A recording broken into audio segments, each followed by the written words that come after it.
Gut Morgen, Aleïd, Anishisroy, aujourd'hui le Nishmat Rav Ben Benjamin Zev, Avraham Ben Rivka, Nissim Ben Masoudi, Elchana Bat Viva Sultana. Si vous souhaitez vous aussi d'aider une prochaine étude de Mishnah, contactez le 5 minutes éternelles, nous étions Masechet Juit, Perekret Mishnatet. Or, chez Sacho Beshemen Juit, Rabbi Eliezer Omer Idalek, Vachachamim Omrim, Yochal Kenegdo. Amrou Lifne Rabbi Akiva, Omer Aya Rabbi Eliezer, Or chez Sacho Beshemen Juit, Idalek. Amalem Shtoku. On est en rapport avec la fin de la Mishnah précédente. On avait vu le principe, de manière générale, chaque fois que tu as utilisé des fruits ou de l'huile de Shemitah de manière interdite, pour quelque chose qui n'avait pas le droit d'en tirer profit de la sorte, tu devras en contrepartie prendre des fruits qui a la contre-valeur et les manger avec la bouche d'huile. En l'occurrence, tu avais de l'huile de Shemitah. Ouais, un petit demi-litre d'huile d'olive, équivalent de 20 shekels, tu as utilisé pour bien maintenant l'étaler sur tes chaussures. Pour que maintenant elle devienne plus souple. Tu as étalé, tu n'avais pas le droit de le faire. Tu as perdu 20 shekels de fruits de Shemitah. Tu devras en contrepartie aller prendre des fruits de Shemitah, des fruits pas de Shemitah, des fruits normaux. Et tu vas les manger avec la doucha de juillet contre la contre-valeur de l'huile de Shemitah que tu as perdue. D'accord? Donc tu vas chercher maintenant, tu vas acheter 20 shekels de pommes, pas de gdoucha qui viennent de Khousahares, ou bien 20 shekels d'œufs ou de poissons, et tu dis maintenant, je vais manger ce que je mange contre la contre-valeur de ce que j'ai perdu des fruits de la Shemitah. D'accord?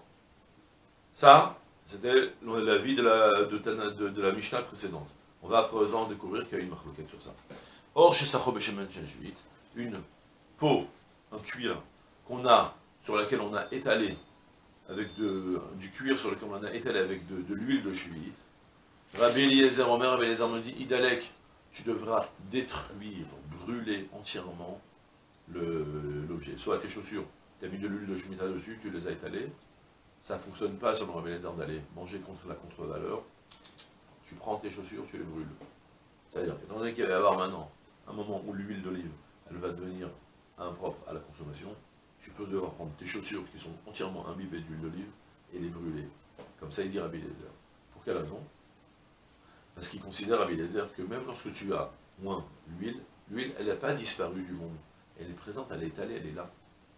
On apprendra ce principe plus tard dans la Mishnah, dans les Mishnah plus tard, je sais pas si c'est le prochain Pérec, encore dans deux pratiques, je pense que c'est le prochain Pérec, que si tu as teint un vêtement avec des fruits de Shemitah, de manière à ce que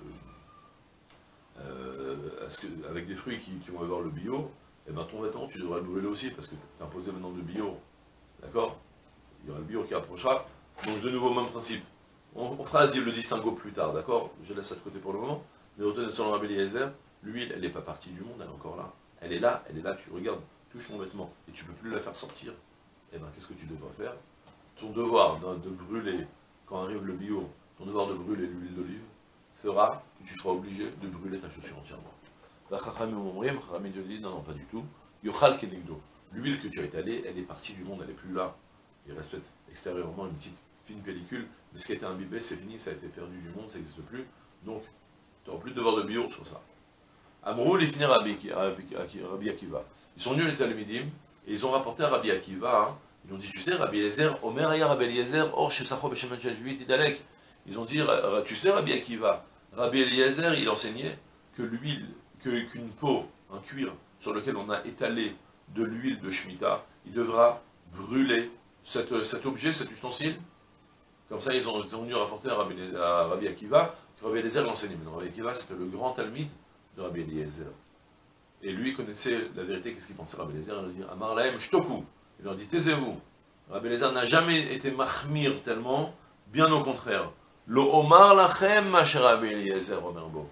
Je préfère même pas vous dire ce que Rabbi Eliezer disait sur un ustensile pareil, parce qu'en réalité, Rabbi Eliezer était bien plus permissif. Vous croyez? Chachamim, ils ont dit, tu manges des fruits contre la contre-valeur. Toi, tu pensais que Rabbi Eliezer était plus mahmir, qu'il avait imposé de brûler la chaussure. Sache qu'en réalité, Rabbi Eliezer était plus mekel. Je te dis pas qu'est-ce qu'il disait. Je veux pas que ça se sache ce que Rabbi Eliezer disait, pour ne pas qu'il y ait des talmidim qui vont permettre cette chose-là. Mais sache qu'en réalité, Rabbi Eliezer n'était pas plus mahmir, il était bien au contraire, bien plus mekel. D'accord? Et malgré tout, bon, concrètement pour la halakha, il faut savoir, la halakha elle est retenue comme Chachamim que tu dois juste manger contre la contre-valeur de ce que tu as perdu comme sur le prix de l'huile d'olive. D'accord? C'est tout pour aujourd'hui, je souhaite une journée pleine de Hatzlacha, Kol Tuv, c'est là.